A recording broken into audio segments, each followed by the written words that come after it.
Welcome dear students. हम पढ़ रहे हैं क्लास 12 की केमिस्ट्री का chapter number 7 P block elements, और उसमें भी हम हैं ग्रुप नंबर 16 एलिमेंट्स की केमिस्ट्री में। आज हम पढ़ने वाले हैं 3 टॉपिक। पहला हमारे पास है सल्फर के एलोट्रोपिक फॉर्म, सेकेंड हमारे पास होगा सल्फर डाइऑक्साइड, और थर्ड हम पढ़ेंगे सल्फर के ऑक्सो एसिड्स। तो स्टार्ट करते हैं सल्फर के एलोट्रोपिक फॉर्म से। थ्योरी का पोर्शन ज़्यादा है, कंसेप्ट ज़्यादा है नहीं, तो मैंने सल्फर के एलोट्रोपिक फॉर्म पहले ही बोर्ड पे मेंशन कर दिए हैं। चलिए हम चलते हैं सल्फर के कौन कौन से एलोट्रोपिक फॉर्म है। तो सल्फर के 3 एलोट्रोपिक फॉर्म है। फर्स्ट हमारे पास है रोम्बिक सल्फर, जिसे हम कहते हैं अल्फा सल्फर। सेकंड है मोनोक्लिनिक सल्फर, जिसका एक और नाम क्या है, बीटा सल्फर। और थर्ड है प्लास्टिक सल्फर, जिसका नाम है डेल सल्फर। ये जो डेल सल्फर है ये हमारे 12th क्लास के सिलेबस में नहीं है, तो हम इसको नहीं पढ़ेंगे। तो हमारे पास मेन कौन से हुए, रोम्बिक सल्फर और मोनोक्लिनिक सल्फर। अब आते हैं इन दोनों में डिफरेंस क्या है, इन दोनों की प्रॉपर्टीज क्या है, दोनों साथ साथ में हो जाएंगे। फर्स्ट आते हैं नॉर्मल, हमें जो भी सल्फर मिलता है क्रिस्टलाइन फॉर्म में, वो कौन सा मिलता है, वो मिलता है हमें अल्फा सल्फर यानी रोम्बिक सल्फर। और जो कम मिलेगा, जो लेस स्टेबल है, वो है बीटा सल्फर। अब आते हैं इन दोनों का प्रिपरेशन कैसे होता है।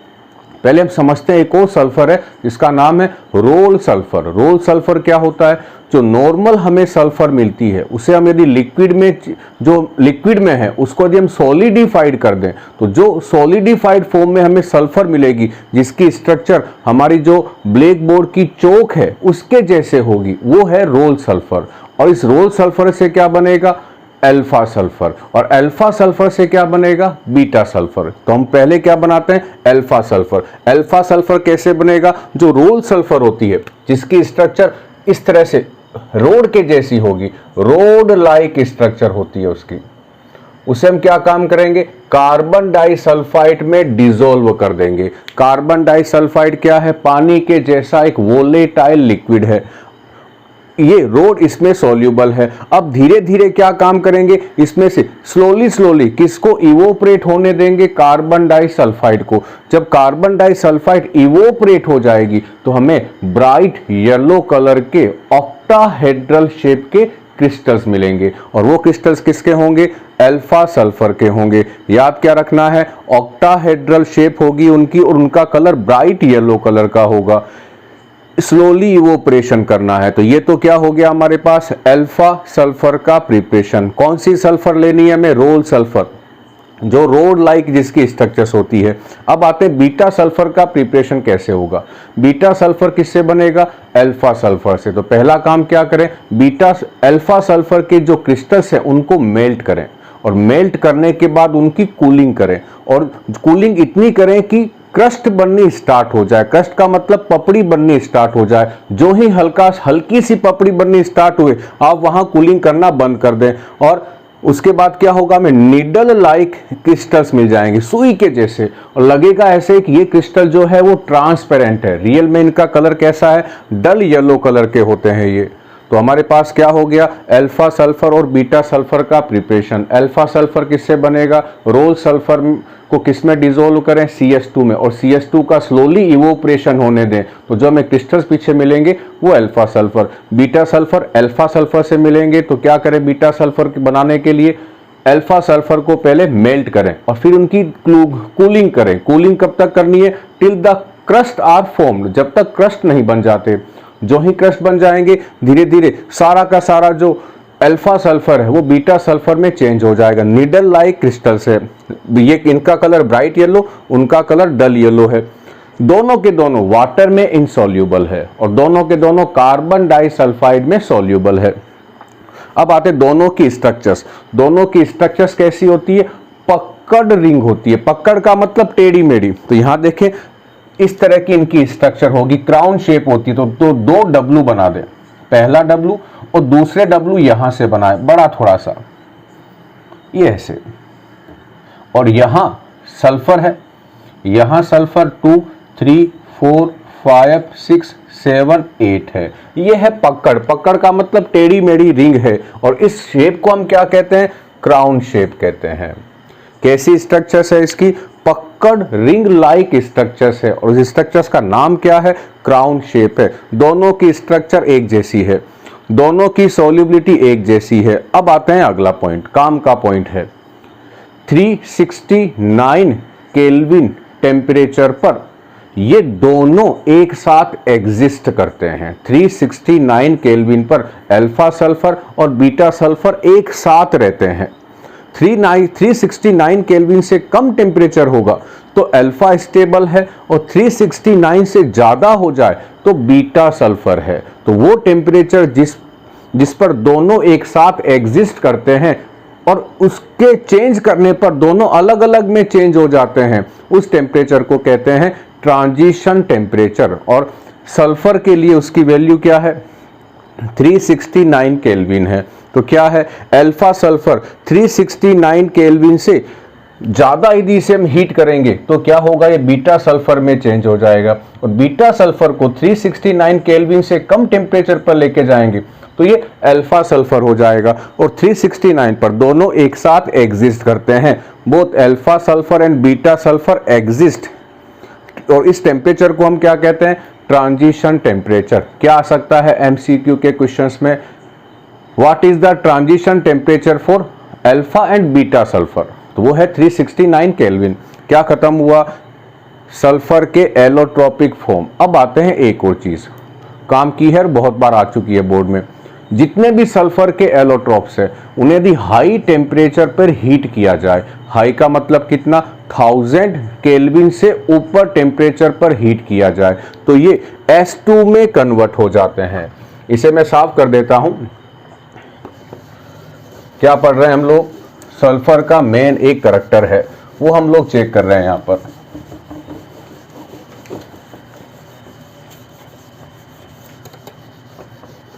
ये डिफरेंस हमारा खत्म हो गया, ये भी खत्म हो गया बच्चों।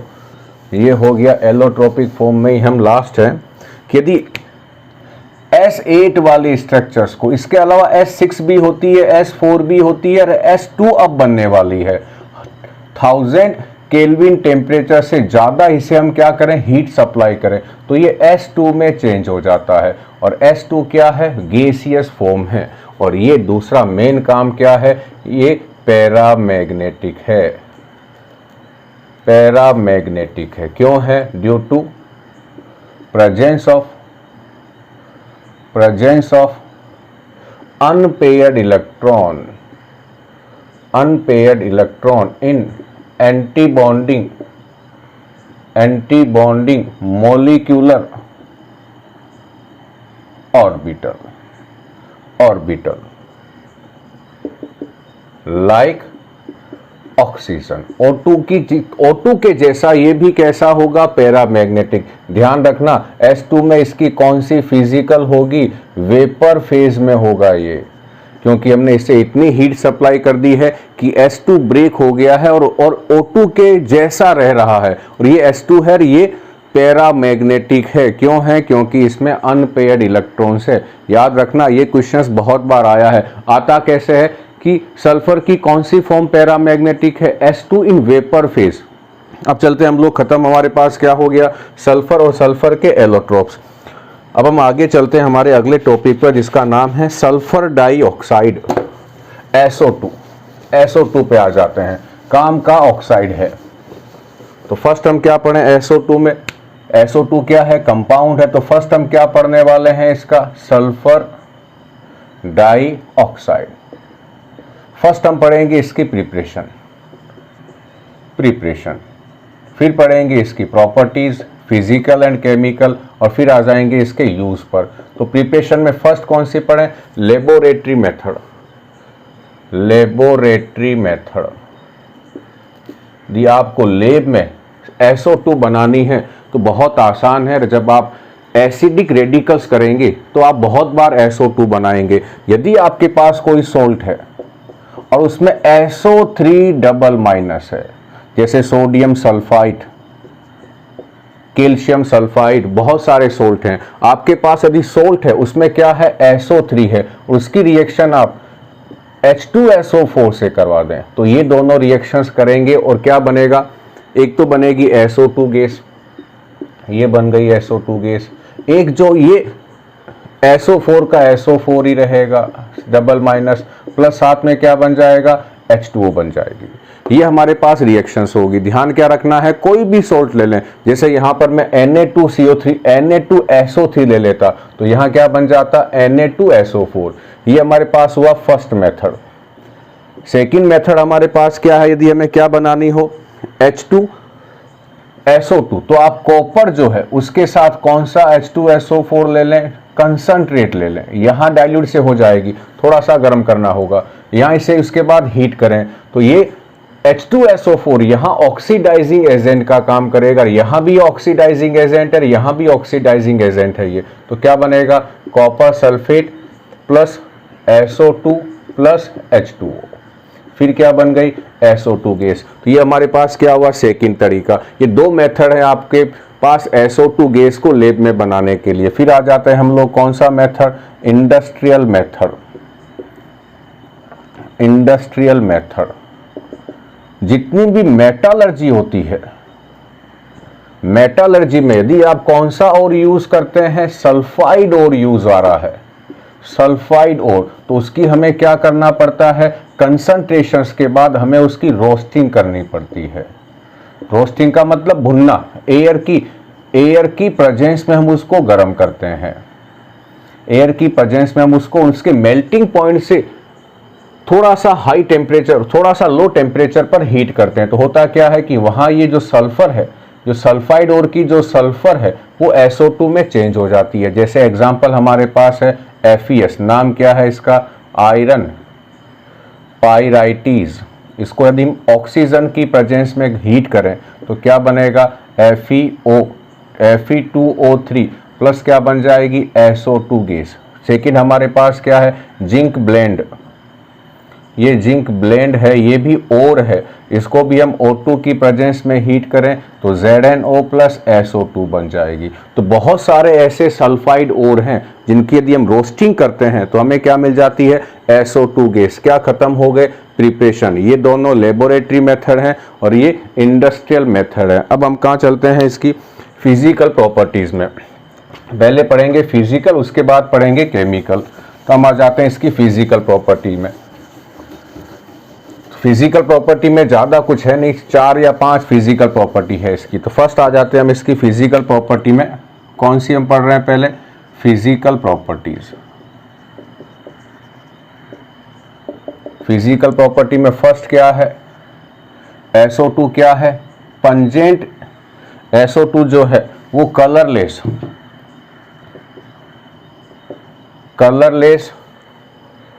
पंजेंट एंड सफोकेटिंग गैस है। सफोकेटिंग गैस है, इससे क्या होगा, सफोकेशन होगा। सफोकेटिंग गैस है हमारे पास। तो फर्स्ट ये हमारे पास हुआ यहाँ पर। अब उसके बाद हम कहाँ चलते हैं, इसी का भी हाईली सॉल्यूबल इन वाटर में बहुत ज़्यादा डिजोल्व हो जाती है। सेकंड हमारे पास क्या है कि इसको हम इजीली कन्वर्ट इन लिक्विड, हम इसे आसानी से लिक्विड में कन्वर्ट कर सकते हैं। बस कंडीशंस क्या होनी चाहिए कि जो टेम्परेचर आप रखोगे वो 263 से कम लेके जाओ, और 263 से कम होना चाहिए। और प्रेशर कितना रखें हम, प्रेशर रखें 2 atm। जो एटमॉस्फेरिक प्रेशर है उसका डबल हमें प्रेशर रखना पड़ेगा। डी क्या है, अगला जो डी है इसका जो बॉइलिंग पॉइंट है, इसका जो बॉइलिंग पॉइंट है वो है 263 केल्विन, यानी -110 डिग्री सेल्सियस इसका बॉइलिंग पॉइंट है। फिफ्थ नंबर प्रॉपर्टी क्या है इसकी, कि इसकी जो स्ट्रक्चर होती है वो हम आगे पढ़ेंगे, वो बेंट है। हम एंड में पढ़ लेंगे इसकी स्ट्रक्चर। बेंट है, जो सल्फर है उसका हाइब्रिडाइजेशन sp2 है, वो हम आगे पढ़ेंगे। तो बेसिक 1 2 3 4 ही क्या है इसकी फिजिकल प्रॉपर्टीज है। फिफ्थ नंबर हम एंड में पढ़ लेंगे। अब आगे चलते हैं कहाँ, इसकी केमिकल प्रॉपर्टी पर, वो ही काम की है। केमिकल प्रॉपर्टी में चलते हैं। तो फोर्थ तो क्या हो गई, फिजिकल प्रॉपर्टी हो गई हमारे पास। अब चलते हैं इसकी केमिकल प्रॉपर्टी में। फिजिकल हो गई हमारे पास। अब आ जाते हैं इसकी कौन सी, थर्ड नंबर हो गया ये। फर्स्ट प्रिपरेशन, सेकंड फिजिकल और थर्ड है केमिकल प्रॉपर्टी। केमिकल प्रॉपर्टी में आ जाते हैं। फर्स्ट है इसकी कि जो एसिडिक करैक्टर, फर्स्ट इसका क्या है, एसिडिक नेचर। इसमें क्या है, SO2 क्या है, नॉन मेटालिक ऑक्साइड है, नॉन मेटालिक ऑक्साइड है। और नॉन मेटालिक ऑक्साइड जनरली कैसे होते हैं, एसिडिक होते हैं। अब जैसे एग्जांपल हम ले लें कि इस H2O को मैं वाटर में डिसोल्व कर दूं तो क्या बन जाता है, H2SO3। नाम क्या है, सल्फ्यूरस एसिड, सल्फ्यूरस एसिड है। इसीलिए यदि इसका मतलब इसमें वाटर नहीं मिला है तो इसका एक और नाम क्या है, anhydrous, anhydrous of sulphurous acid, sulphurous acid. इसे सल्फ्यूरस एसिड का क्या कहते हैं, एनहाइड्रस। SO2 का एक और नाम है। एनहाइड्रस का मतलब क्या है कि सल्फ्यूरस एसिड में से वाटर निकाल दें तो जो बचेगा वो है SO2। अब हम चलते हैं कि यदि ये एसिडिक है तो किन से रिएक्शंस कर लेगी, रिएक्शन विथ बेस। ध्यान रखना एक और चीज कि SO2 की जो रिएक्शन है वो बहुत ज्यादा किससे मैच करती है, कार्बन डाइऑक्साइड से। जिस तरह से कार्बन डाइऑक्साइड गैस रिएक्शंस करती है वैसे ही SO2 गैस भी रिएक्शंस करेगी। कैसे, एग्जांपल लेता हूं मैं। हमें मालूम है कि जो लाइम वाटर है जो कलरलेस होता है वो एक्वा सॉल्यूशन है इसका। यदि हम इसमें CO2 गैस पास करते हैं तो मिल्की कलर हो जाता है। CO2 की जगह मैं क्या पास कर दूं, SO2 गैस, तो भी क्या बनेगा, कैल्शियम सल्फाइड बनेगा। और साथ में क्या बनेगा, यहाँ पर साथ में बनेगी H2O, calcium sulphide plus H2O बनेगा। और इसका कलर कैसा है, इसका कलर भी मिल्की है। ये भी कैल्शियम कार्बोनेट, C होता तो CO3 आ जाता, कैल्शियम कार्बोनेट की तरह ये भी मिल्की है। तो ये कलरलेस है, कलर कैसा हो गया, मिल्की हो गया। तो इसी टेस्ट ट्यूब में जिसमें हमने SO2 गैस पास करने पर कलर मिल्की हो गया, और क्या पास करते जाएं, SO2 गैस और पास कर दें SO2, तो क्या होगा, अब बनेगा कैल्शियम बाइसल्फाइड और ये एक्वस है, ये सॉल्यूबल है। तो वापस कलर कैसा हो गया, कलरलेस हो गया। तो ये रिएक्शंस बिल्कुल किससे मिलती जुलती है, कार्बन डाइऑक्साइड की रिएक्शंस के साथ। जैसे CaOH के साथ रिएक्शंस हो रही है वैसे ये NaOH के साथ भी रिएक्शंस कर लेता है। NaOH प्लस SO2 क्या बनेगा, Na2SO3 प्लस H2O। और इसमें और क्या पास कर दें हम लोग, इसमें और हम क्या पास कर दें, और इसमें यदि आप SO2 गैस पास कर दें किसमें, Na2SO3 में, ये H2O प्लस SO2 और कंटिन्यूस पास कर दें तो ये क्या होगा, सोडियम हाइड्रोजन सल्फाइड में चेंज हो जाएगी। ये एक्वस है, ये और ये भी एक्वस ही है। PPT यहां नहीं बनेगा, यहां बनेगा, कैल्शियम वाले केस में बनेगा। अब ये दोनों रिएक्शंस क्यों बताई, क्योंकि इन दोनों कंपाउंड के प्रिपरेशन में SO2 गैस का यूज आता है और इन दोनों कंपाउंड का यूज है, हम आगे पढ़ेंगे जब हम यूज में आ जाएंगे। तो ये क्या हुई इसकी केमिकल प्रॉपर्टी में, फर्स्ट एसिडिक नेचर। SO2 क्या है, एसिडिक नेचर का है। एक और चीज, इसका जो एक्वा सॉल्यूशन है वो क्या काम कर सकता है, ब्लू लिटमस को रेड कर सकता है। ब्लू लिटमस को, यहां लिटमस लिख देता हूं, ब्लू लिटमस को कैसा कर सकता है, कैसा कर देता है, रेड कर देता है। चलिए क्या खत्म हुई, फर्स्ट केमिकल प्रॉपर्टी कौन सी थी हमारे पास, एसिडिक नेचर थी। अब चलते हैं हम लोग इसकी सेकंड केमिकल प्रॉपर्टी पर। इसको साफ कर देते हैं, इसको साफ कर रहा हूं बच्चों मैं। सेकंड केमिकल प्रॉपर्टी पे आ जाते हैं। सेकंड केमिकल प्रॉपर्टी कुछ नहीं है, सिंपल सिंपल सी है। फर्स्ट तो हो गई एसिडिक, सेकंड है ऑक्सीजन के साथ रिएक्शन। सेकंड केमिकल बी हो गई रिएक्शन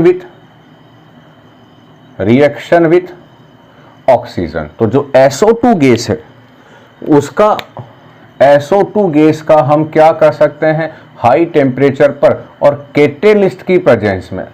कौन है कैटेलिस्ट यहाँ पर, या तो हम ले लें V2O5 वेनेडियम पेंटाऑक्साइड, या ले लें और प्लेटिनम एस्बेस्टस, ये सॉलिड है, ये भी सॉलिड है। इन दोनों में से किसी एक की प्रेजेंस में इसकी क्या हो जाती है, और एयर के साथ रिएक्शंस होके SO3 में ये चेंज हो जाती है और ये रिएक्शन रिवर्सिबल होती है।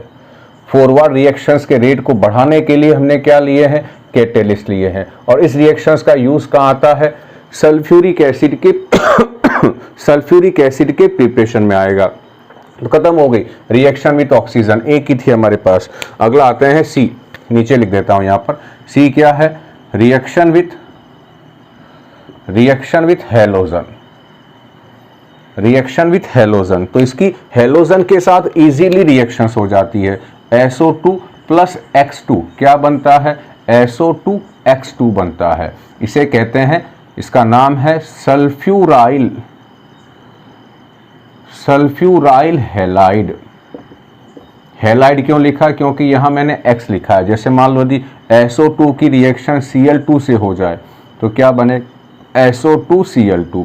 इसका नाम क्या है, सल्फ्यूराइल क्लोराइड हो जाएगा। और F2 के साथ होगी तो सल्फ्यूराइल फ्लोराइड, Br के साथ होगी तो सल्फ्यूराइल ब्रोमाइड हो जाएगा। तो ये SO2 के साथ भी, हेलोजन के साथ भी इसकी रिएक्शंस हो जाती है। अब बच्चों जो टॉपिक आ रहा है वो बड़े काम का टॉपिक है, और वो है oxidising agent and reducing agent. इसको मैं हटा रहा हूं बच्चों। जो SO2 गैस है, अगली केमिकल प्रॉपर्टी, जो SO2 गैस है वो दोनों तरीके से बिहेव करती है। थर्ड प्रॉपर्टी है कौन सी है, first fourth, SO2 act as a oxidising as well as reducing agent. और कब करती है ये काम, मोस्ट, जब पानी इसके आसपास हो। जब इसके आसपास पानी हो तब ये दोनों तरीके का काम करती है। ऑक्सीडाइजिंग का मतलब अगले का क्या कर देगी, ऑक्सीडाइजिंग। लेकिन ऑक्सीडाइजिंग में ये कैसी है, माइल्ड है। लेकिन रेड्यूसिंग में कैसा है, ये मॉडरेट कह दें, मॉडरेट है, या स्ट्रॉन्ग तो नहीं कह सकते, मॉडरेट है। ये मॉडरेट है, बहुत स्ट्रॉन्ग नहीं है। तो ऑक्सीडाइजिंग एजेंट में तो ये वीक है, लेकिन रेड्यूसिंग एजेंट में ठीक ठाक काम करती है। लेकिन है क्या, दोनों तरह का बिहेवियर शो करती है। कैसे, ये SO2 गैस है, SO2 है हमारे पास, इस पे चार्ज क्या है, +4। यदि ये SO4 डबल माइनस में चेंज होती है तो यहाँ चार्ज क्या आ जाएगा, +6। यदि ये S या H2S में चेंज होती है तो यहाँ चार्ज 0, यहाँ चार्ज -2। यहाँ क्या हो गया इसका, ऑक्सीडेशन। यहाँ क्या हो गया इसका, रिडक्शन। इसका मतलब इस पे दोनों प्रोसेस हो सकते हैं। तो ये ऑक्सीडाइजिंग भी है और रेड्यूसिंग भी है। फर्स्ट हम इसका क्या पढ़ लें, ऑक्सीडाइजिंग बिहेवियर। फर्स्ट हम का चेक करें ऑक्सीडाइजिंग नेचर। तो मैंने कहा था ये माइल्ड है ऑक्सीडाइजिंग में, तो हम क्या करें, SO2 की रिएक्शन H2S से करवा दें। यही रिएक्शंस हमारे सल्फर के सोल के प्रिपरेशन में है। इसी मेथड से सल्फर का कोलोइडल बनता है। कौन सा बनता है, मल्टी मोलिकुलर कोलोइड। तो यहाँ रिएक्शंस क्या होगी, S, ये S और ये S, ये 3S हो जाएंगे यहाँ पर, और यहाँ बन जाएगा वाटर कितना बनेगा, 3H2 बन जाएगा। तो यहाँ चेक करें, यहाँ इस सल्फर पे चेक करना है, चार्ज क्या था, -2। यहाँ सल्फर पे क्या हुआ, 0। क्या हो गया इसका, -2 से 0 क्या हुआ इसका, ऑक्सीडेशन हो गया है। तो क्या है, ये ऑक्सीडाइजिंग एजेंट है, तो दूसरों का ऑक्सीडेशन करेगी, इसका खुद का क्या हो जाएगा, रिडक्शन हो जाएगा। तो इसने H2S के S का क्या कर दिया है, ऑक्सीडेशन। ये रिएक्शन क्या शो करती है कि SO2 क्या है, ऑक्सीडाइजिंग एजेंट है, लेकिन ये माइल्ड है। तो इसकी एक ही रिएक्शन हमारे पास है। अब आते हैं इसकी कौन सी, रेड्यूसिंग नेचर। रेड्यूसिंग नेचर में बहुत सारे इसकी रिएक्शन, लेकिन हमारे CBSE की 12th क्लास में 2 रिएक्शंस है। मैं उन दोनों को एक एक करके यहाँ मेंशन कर देता हूं। फर्स्ट तो मैं क्या लिखूं, reduction of Fe3+ in Fe2+। क्योंकि रेड्यूसिंग एजेंट है तो अगलों का रिडक्शंस करेगी। तो अब इनकी रिएक्शंस लिखते हैं। तो Fe3+ कौन है साथ में, SO2, क्या बनेगा, Fe2+। खुद किस में चेंज होगी, ये SO4 डबल माइनस में। अब देखो बच्चों, इस तरह की रिएक्शंस को हम इलेक्ट्रॉनिक मेथड से बैलेंस करते हैं। कैसे बैलेंस करते हैं? पहले हम इनको बैलेंस करें कि कितने इलेक्ट्रॉन बाहर गए और कितने इलेक्ट्रॉन गेन हुए हैं, उनको बैलेंस कर देते हैं। तो एक Fe50 प्लस 3, यहाँ 2 प्लस, इसका मतलब इस Fe ने एक इलेक्ट्रॉन क्या किया है? गेन किया है। एक S50 प्लस 4, एक S50 प्लस 6, यानी इस सल्फर ने क्या काम किया है? 2 इलेक्ट्रॉन लूज किए हैं। तो हमें पहला काम क्या करना होगा? जितने इलेक्ट्रॉन गेन होते हैं उतने ही लूज होने चाहिए। तो मैं क्या काम करूं? Fe3 प्लस की जगह क्या कर दूं? 2Fe3 प्लस, प्लस क्या कर दूं इधर? SO2, Fe2 प्लस, प्लस क्या कर दूं? SO4 double minus. अब क्या हुआ? यहां भी 2 हो जाएगा। अब एक Fe एक इलेक्ट्रॉन गेन कर रहा है तो 2Fe3 प्लस 2 इलेक्ट्रॉन गेन करेंगे। हमने इलेक्ट्रॉन को तो बैलेंस कर दिया, सेकंड हम किसको बैलेंस करेंगे? O को क्या लगाकर? H2O, फिर करेंगे H को क्या लगाकर? H plus. ये एसिडिक मीडियम में होता है और हमारे यहाँ मीडियम एसिडिक है क्योंकि SO2 खुद क्या है? एसिडिक है। और क्या बन रहा है साथ में? SO4 बन रहा है। अब O को बैलेंस करते हैं। यहाँ कितने O है? 2, इधर कितने O है? 4, तो यहाँ क्या लगा दें? 2H2O। क्या बैलेंस हो गए हमारे पास? O भी बैलेंस हो गए हैं। अब चेक करें हम किसको बैलेंस करें? H को बैलेंस करें। तो यहाँ कितने H है? 4, उधर कितने हैं? 0, तो यहाँ क्या लगा दें? 4H plus. ये रिएक्शंस बैलेंस हो गई है। एक नंबर की इक्वेशन आती है CBSE बोर्ड में, इस तरह से इसको हम बैलेंस करते हैं। अब दूसरा इसका एग्जाम्पल हमारे पास क्या है कि जो KMnO4 है उसका कलर पिंक होता है और KMnO4 साथ में क्या है? ऑक्सीडाइजिंग एजेंट भी है। और SO2 क्या है? यहां पर किसका काम कर रहा है? रेड्यूसिंग एजेंट का। तो इन दोनों के बीच रिएक्शंस हो जाएगी, एक ऑक्सीडाइजिंग एजेंट और एक रेड्यूसिंग एजेंट। जो ही रिएक्शंस होती है, जो KMnO4 का पिंक कलर है वो डिसअपीयर हो जाता है, वो डिसअपीयर हो जाता है। तो ये एक तरीका है SO2 गैस के कंफर्मेटरी टेस्ट का। अब इसमें से मैं क्या करूंगा? K को हटा देता हूं। तो रिएक्शंस में यहां लिखता हूं MnO4 माइनस, प्लस क्या लिखूं? SO2। क्या बनेगा? ये मालूम हो आपको कि जब MnO4 माइनस का ऑक्सीडाइजिंग होता है एसिडिक कंडीशन में तो वो क्या बनता है? Mn2 प्लस में चेंज होगा। SO2 किस में चेंज हो गई? SO4 डबल माइनस में। बस यहां तक आपको मालूम होनी चाहिए। अब वही मेथड मैं वापस अप्लाई कर देता हूं। एक Mn पे क्या चार्ज है? एक Mn पे, ये मैं निकालना पड़ेगा, यहां निकाल लेता हूं, इसको x मान लेता हूं। एक O पे चार्ज -2, तो 4 पे -8 इक्वस टू -1, ये चार्ज -1 है तो x इक्वस टू क्या हो गया? +7। तो इसका मतलब Mn पे चार्ज क्या है? +7। यहाँ Mn पे चार्ज क्या है? +2। इसका मतलब इस Mn ने क्या काम किया है? 5 इलेक्ट्रॉन गेन किए हैं। अब आते हैं एक S पे चार्ज क्या है? यहाँ +4, यहाँ S पे चार्ज क्या है? +6। तो इसने क्या काम किया है? 2 इलेक्ट्रॉन लूज किए हैं। अब बस क्या काम करें? इनको क्रॉस में मल्टीप्लाई कर दें। यहाँ जितने इलेक्ट्रॉन लूज हो रहे हैं उतना यहाँ लिख दें, यहाँ जितने इलेक्ट्रॉन गेन हो रहे हैं उतना यहाँ लिख दें। यदि मैं यहाँ 5 लिख देता हूँ तो एक SO2 2 इलेक्ट्रॉन लूज कर रही है तो 5 कितने लूज करेंगे? 10। एक MnO2 5 इलेक्ट्रॉन गेन कर रहा है तो 2 कितने करेंगे? 10। तो यहाँ पर मैं क्या काम करूँ? यहाँ 2 लगा दूंगा और वहाँ 5 लगा दूंगा। तो अगली इक्वेशन क्या हो जाएगी हमारे पास? यहाँ 2 MnO4 माइनस, यहाँ 5SO2 एरो दी, यहाँ 2 लगाया तो यहाँ भी क्या लगा दें? Mn के पहले 2 लगा देते हैं, प्लस यहाँ 5 लगाया तो यहाँ भी क्या लगा देता हूँ? 5SO4 double minus. ये हो गई। अब हम किसको बैलेंस करेंगे? O को और H को। O और H को बैलेंस करते हैं हम लोग यहाँ पर। इस इक्वेशन को वापस मैं अब यहाँ पे लिखता हूँ, यहाँ से लिखता हूँ। तो इधर कितने O हैं? काउंट करें, 8 और 10, 18 हो गए इधर। यहाँ कितने O हैं? 20 हैं। तो इसका मतलब यहाँ 18 है तो यहाँ क्या जोड़ दें हम? 2H2O। तो यहाँ लिख देता हूँ 2H2O plus 2 MnO4 minus plus 5SO2। फिर उधर क्या लिखें? 2 Mn2 plus plus 5SO4 double minus. अब किसको बैलेंस करें? हाइड्रोजन को। इधर कितने हाइड्रोजन है? 4 और उधर कितने हैं? 0। तो अगली में क्या काम को नीचे लिखने से अच्छा है मैं यहाँ पर अगली में लिख के क्या लगा दूंगा? यहाँ पर 4 हाइड्रोजन आयन। क्या हो गई, हमारी इक्वेशन बैलेंस हो गई है। और जो ही ये इक्वेशन बैलेंस हो, ये रिएक्शंस होगी, इसका कलर कैसा था, पिंक है। MnO4 माइनस में जो Mn+7 आयन है इसका कलर पिंक है, और Mn2+ आयन कैसा है, कलरलेस है। तो जो ही ये रिएक्शंस होगी, क्या होगा कि MnO4 का जो पिंक कलर है वो डिसअपीयर हो जाता है। बहुत बार क्वेश्चंस आता है, how can you detect the presence of SO2 gas.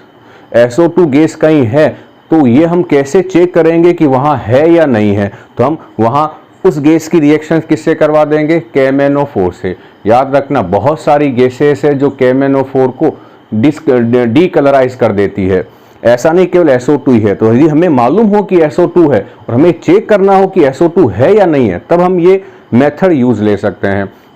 क्या पढ़ा हम लोगों ने अभी तक, ये रेड्यूसिंग नेचर पढ़ लिया। ऑक्सीडाइजिंग और रेड्यूसिंग दोनों तरीके से कौन काम करती है, SO2 गैस। अब आते हैं बच्चों, इसका एक और एक्शन है और वो है इसका ब्लीचिंग एक्शन।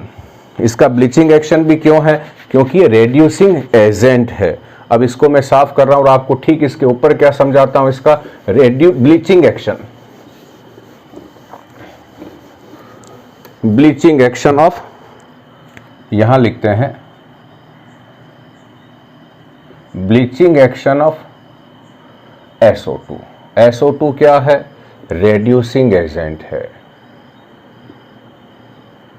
तो ये अगले का क्या करेगी, ऑक्सीडेशन करेगी। और ब्लीचिंग का मतलब क्या होता है, ब्लीचिंग का मतलब होता है कलर उड़ाने वाला प्रोसेस, डीकलराइज करना। तो यहां एग्जांपल मैं क्या ले लेता हूं, पहले हम समझते हैं कि ये कैसे करती है, कौन सी कंडीशन में करेगी। याद रखना, मॉइस्ट कंडीशन में, मॉइस्ट कंडीशन यानी पानी होना चाहिए, मॉइस्ट कंडीशन में करती है। तो कैसे होता है, ये SO2 है और ये H2O है, इनके बीच रिएक्शंस होगी और H2SO3 नहीं 4 बनेगा और यहाँ 2 हाइड्रोजन बनेंगे। यहाँ इसको बैलेंस कर देते हैं, तो 2 O, H2O H2O 2 O और ये 2 O, 4 O हो गए, एक के H2 यूज आ गए, तो 2 हाइड्रोजन वहाँ फ्री हो गए। और ये क्या है, ये है नैनसेंट हाइड्रोजन। अब सर नैनसेंट क्या होते हैं, नैनसेंट का मतलब होता है एक्टिव हाइड्रोजन, जो तुरंत रिएक्शंस कर लेंगे। ये हाइड्रोजन क्या काम करते हैं, यदि हमारे पास कोई कलर्ड मैटर है, कोई मैटर जो कोई ना कोई जिसका कलर है, और हम इसकी रिएक्शन SO2 से कराएं मॉइस्ट कंडीशन में, तो ये 2 हाइड्रोजन आते हैं और इसमें जुड़ जाते हैं। जुड़ते इसका क्या हो जाता है, रिडक्शन हो जाएगा, एडिशन ऑफ हाइड्रोजन, रिडक्शन हो जाएगा। और यहां क्या हो जाएगा, डीकलराइज मैटर। यहां जो हमें मैटर मिलेगा उसका कोई कलर नहीं होगा, उसका कलर उड़ गया। लेकिन गड़बड़ क्या होती है, हमने इस मैटर का कलर क्या करके उड़ाया, रिडक्शंस करके उड़ाया। और जो ही ये मैटर जो है जिसका हमने रिडक्शंस करके कलर उड़ाया है, एयर में आती है, एयर में आते ही क्या होगा, जो एयर है उसकी जो ऑक्सीजन है इसका वापस क्या कर देगी, ऑक्सीडेशन कर देगी। ऑक्सीडेशन करते ही क्या होगा, ये वापस क्या हो जाएगा, ये वापस कलर्ड हो जाएगा, कलर्ड मैटर। इसका मतलब क्या हुआ कि यदि हम किसी मैटर का ब्लीचिंग SO2 से करें तो वो ब्लीचिंग परमानेंट नहीं रहती है, वो कैसी है, टेम्पररी है। तो ये अगली मेन लाइन क्या है कि यहां लिख देता हूं कि क्या है, bleaching bye SO2 is temporary. याद रखना, ये टेम्पररी है, ये परमानेंट नहीं है, परमानेंट नहीं है। तो परमानेंट कौन करेगा, क्लोरीन वाटर करेगा। क्यों करेगा, हम आगे पढ़ेंगे, 17 ग्रुप में पढ़ेंगे।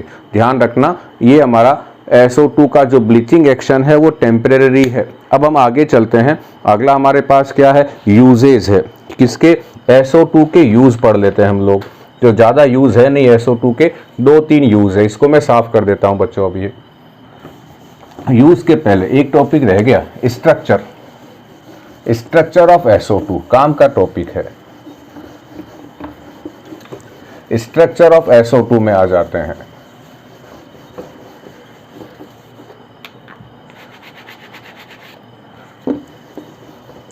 स्ट्रक्चर ऑफ SO2,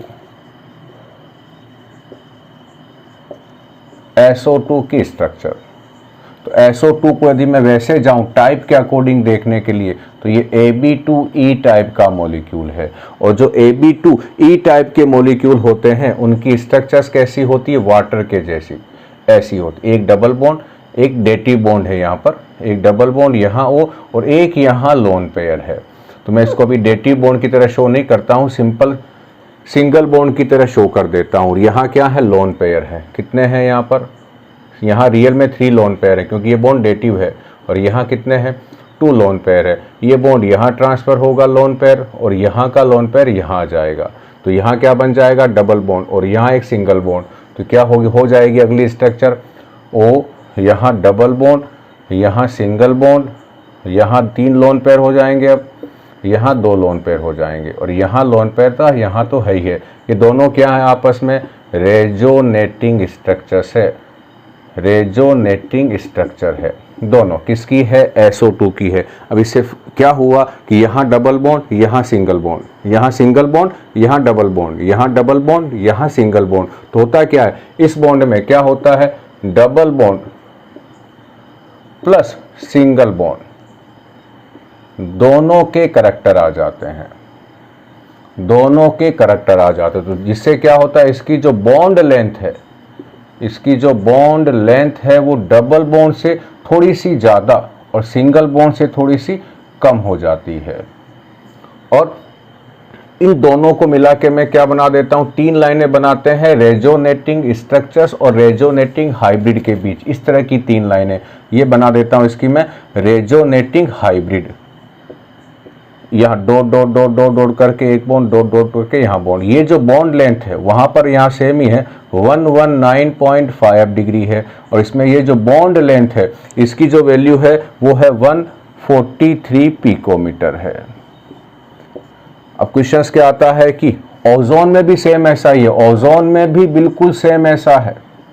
ओजोन की भी स्ट्रक्चर ऐसी थी, रेजोनेटिंग, सब कुछ सेम है। वहाँ बॉन्ड एंगल था 117 डिग्री और वहाँ बॉन्ड लेंथ थी लगभग 128 पिकोमीटर।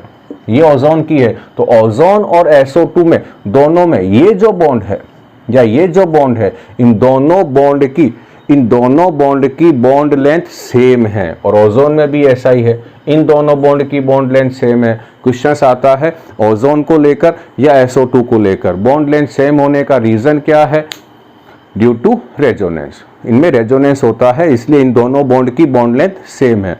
अब आ जाते हैं SO2 का लास्ट टॉपिक, और वो क्या है, usage of SO2।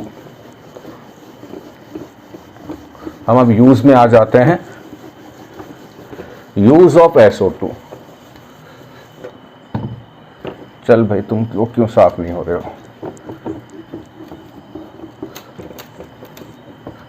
Use of SO2, first क्या है, प्रिपरेशन ऑफ किस किस के प्रिपरेशन में यूज आता है, H2SO4 के प्लस सोडियम हाइड्रोजन सल्फाइड के plus calcium hydrogen sulphide, carbonate sulphide के, अरे भाई सल्फाइड के। और ये दोनों क्या है, ये दोनों बहुत बढ़िया प्रिजर्वेटिव है।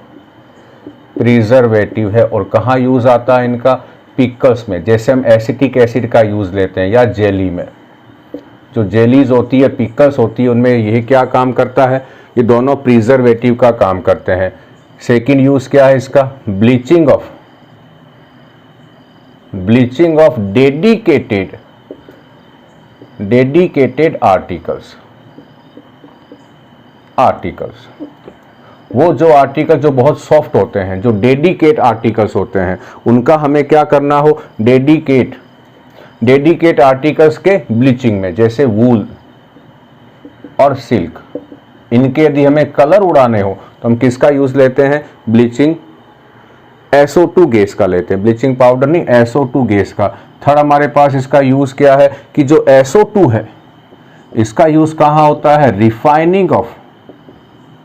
Refining of sugar and petroleum में, पेट्रोलियम यहाँ इसका यूज होता है। और फोर्थ यूज क्या है, जो लिक्विड SO2 है, जो लिक्विड SO2 है वो बहुत बढ़िया ऑर्गेनिक एंड इनऑर्गेनिक सॉल्वेंट है, ऑर्गेनिक और इनऑर्गेनिक सॉल्वेंट है। लिक्विड SO2 क्या खत्म हुए, यूज ऑफ SO2 और SO2 खत्म हो गया है। अब हमारा जो अगला और लास्ट टॉपिक है छोटा सा है और वो है oxo acid of sulphur. Sulphur के ऑक्सो एसिड तो हम पहले भी पढ़ चुके हैं। सल्फर के पहले किसके पढ़े हम लोगों, नाइट्रोजन के पढ़े थे, यानी नाइट्रिक एसिड और नाइट्रस एसिड। वहाँ हमने पढ़े थे कि वो किसके ऑक्सो एसिड हैं, वो नाइट्रोजन के थे। और वहीं मैंने आपको बताया था कि ऑक्सो एसिड का मतलब क्या है। लास्ट SO2 खत्म हो गया हमारा, लास्ट है ऑक्सो एसिड ऑफ सल्फर। काम का है ऑक्सो एसिड ऑफ सल्फर। और मैंने आपको बताया था कि ऑक्सो एसिड का मतलब होता है कि सल्फर के पढ़ रहे हैं तो सल्फर एक डबल बॉन्ड होगा, एक OH होगा, इसका मतलब ऑक्सो है और इसे कहते हैं एसिड। क्यों कहते हैं, क्योंकि ये अपना हाइड्रोजन आयन रिलीज कर देता है। ये जनरली मैक्सिमम ऑक्सो एसिड में ये दोनों कंडीशंस होती है। कुछ कुछ में हो सकता है कि एक कंडीशंस ना हो, लेकिन मैक्सिमम में ये दोनों कंडीशन होगी। जिस कंपाउंड में इस तरह के बॉन्ड हो जाए इसका मतलब वो क्या है, ऑक्सो एसिड है। तो सल्फर के ऑक्सो एसिड को मैं 4 कैटेगरी में डिवाइड कर देता हूं। 4 सल्फर के ऑक्सो एसिड हैं। फर्स्ट जो ऑक्सो एसिड कहलाते हैं उसका नाम है सल्फ्यूरस सीरीज। उसका नाम है सल्फ्यूरस सीरीज। इसका मतलब ये जो बनेंगे इसमें 4 हैं। ये जो बनेंगे ये सल्फ्यूरिक एसिड से बनेंगे। हमारे सिलेबस में इसमें से एक है तो मैं चारों लिखूंगा, उनमें से जो हमारे सिलेबस में उसको टिक करूंगा और हम उसी को पढ़ेंगे जो हमारे 12th के सिलेबस में है। सेकंड है सल्फ्यूरिक सीरीज, जो सल्फ्यूरिक एसिड से बनने वाले हैं। इसमें हमारे पास कितने हैं, 3 हैं। थर्ड हमारे पास है थायोनिक सीरीज, इसमें कितने हैं, 2 हैं सिर्फ। और लास्ट हमारे पास है परोक्सो सल्फ्यूरिक या परोक्सो सीरीज, इसमें भी कितने हैं, 2 हैं हमारे पास। तो टोटल कितने हो गए हमारे पास, टोटल हो गए 4, 3, 7, 2, 9 और 2, 11। इनमें से हमारे सिलेबस में यहाँ कितना है, 1 है। सल्फ्यूरिक एसिड में 2 हैं, थायोनिक सीरीज में 1 भी नहीं है और यहाँ हमारे पास 1 है। 1, 2, 3, 4 हमारे सिलेबस में है। पहले हम लिखते हैं है कौन कौन से। तो नंबर 1 यहाँ कौन है, सल्फ्यूरस एसिड है। सल्फ्यूरस एसिड फॉर्मूला क्या है, H2SO3। याद रखना एक ये अकेला ऐसा जो हमारे सिलेबस में उनमें से ये अकेला ऐसा H2 ऑक्सो एसिड जिसमें लोन पेयर है, लोन पेयर ऑन सल्फर है, LP है, लोन पेयर ऑन सल्फर है। सेकंड हमारे पास क्या है, थायो सल्फ्यूरस एसिड। क्या काम करना, एक O को कम करके एक S लगा दें, H2O2। ये है थायो सल्फ्यूरस एसिड। थर्ड हमारे पास क्या है,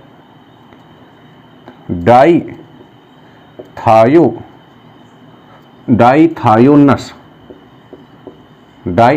आएगा पीछे, डाईथायोनस एसिड है। और इसमें क्या काम करना, यही रखना है, 2 O बढ़ा दें, H2S2O4 कर दें। और लास्ट 4th नंबर है पायरो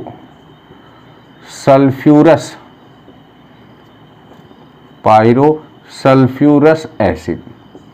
इसमें क्या काम करें, H2S2O6O5 कर दें, इसमें 1 O बढ़ा दें। ये है अब 4 सल्फ्यूरस एसिड के ऑक्सो एसिड हमारे सिलेबस में ये है। और मैंने क्या बताया था कि वो कंडीशंस होनी चाहिए, एक डबल बॉन्ड हो और एक OH। और सल्फर के वैलेंस शेल में कितने इलेक्ट्रॉन होते हैं, 6।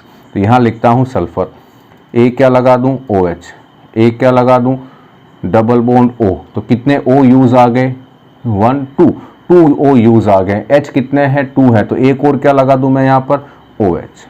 और यहाँ क्या लगा दूँ, लोन पेयर। याद रखना इस सल्फर का सिग्मा सिग्मा सिग्मा और ये लोन पेयर, तो sp3 हाइब्रिडाइजेशन है।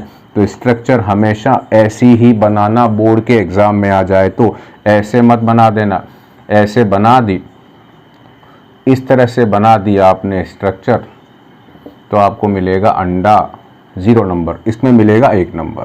तो ध्यान रखें, जिस तरह की स्ट्रक्चर्स होती है रियल में, शेप जो होती है वही शेप बनानी है आपको। ये है H2SO3 की स्ट्रक्चर, सल्फ्यूरस एसिड की। यहाँ ध्यान देना, ये लोन पेयर है।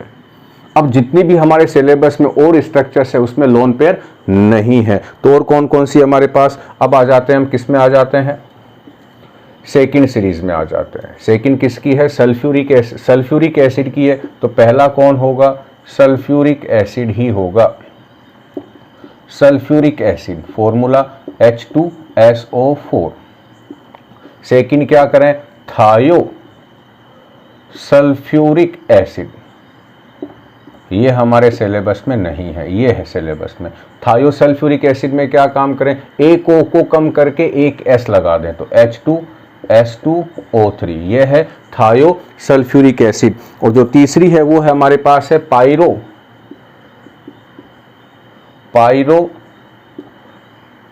Sulphuric acid. ये सिलेबस में है, यहाँ कितनी लिखी थी, 2 लिखी थी। इसका फॉर्मूला क्या है, H2S2O7 है। जितने O यहाँ थे इन दोनों को मिला के यहाँ लिख दो 7। ये है H2S2O7। अब हम इन दोनों की स्ट्रक्चर समझ लेते हैं। ऑक्सो एसिड का मतलब क्या है, ये कंडीशन होनी चाहिए। तो एक यहाँ क्या लिखूं, S, एक यहाँ क्या लगा दूं, डबल बॉन्ड, एक क्या लगा दूं, OH। ये तो कंडीशन वो हो गई। अब चेक करते हैं इसमें क्या क्या बच गए हैं। 2 O हो गए, तो 2 तो O बचे हैं और एक H बचा है। तो एक OH को ऐसे लिख दो, एक डबल बॉन्ड लगा के O ऐसे लिख दो। इस सल्फर का भी हाइब्रिडाइजेशन क्या है, sp3 है। तो मैंने कौन सी शेप में इनको लिखा है, टेट्राहेड्रल स्ट्रक्चर्स में मैं इनको ड्रॉ कर रहा हूँ। अब आते हैं H2S2O7। यहाँ थोड़ा सा दिमाग क्या लगाना, 2 सल्फर है, एक सल्फर दूसरा, और इन दोनों को सिंगल बॉन्ड से बॉन्डेड कर दो ऑक्सीजन के थ्रू। अब आपका काम आसान हो गया।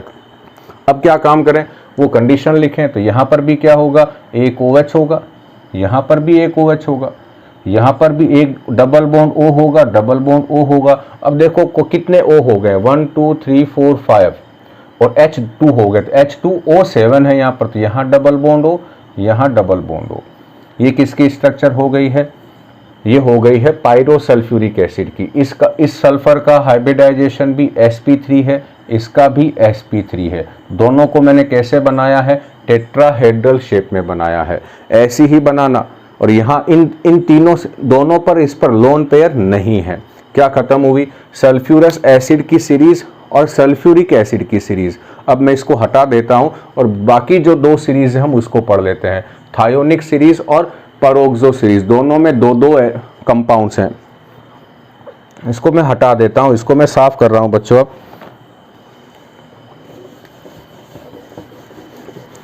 तब 2 सीरीज हमारे पास बची हुई है, उन दोनों को चेक कर लेते हैं। उसके बाद हमारे पास ये वीडियो, ये लेसन खत्म हो जाएगा बच्चों। तो कौन कौन सी है, थर्ड में कौन सी बची हमारे पास, थायोनिक। तो मैं यहाँ लिख देता हूँ थायोनिक को। थायोनिक में 2 हमारे पास है। फर्स्ट हमारे पास क्या है, dithionic acid, dithionic acid. और इसका जो फॉर्मूला है वो है H2S2O6। सिलेबस में नहीं है। सेकंड हमारे पास क्या है, थायो का मतलब होता है सल्फर, पॉलीथायोनिक एसिड। तो अब पोली में क्या हो जाएगा, S जो है वो X हो जाएंगे। इनके नंबर 2 4 5 6 कुछ भी हो सकते हैं। और यहाँ हो जाएगा O6। ये भी सिलेबस में नहीं है, तो हम इनकी स्ट्रक्चर्स पे नहीं जाएंगे। डाई थायोनिक एसिड और पॉलीथायोनिक एसिड। अब आ जाते हैं लास्ट, कौन से हैं, परोक्सो में। परोक्सो में हमारे पास सिलेबस में एक है, परोक्सो सीरीज में। एक का नाम है मोनो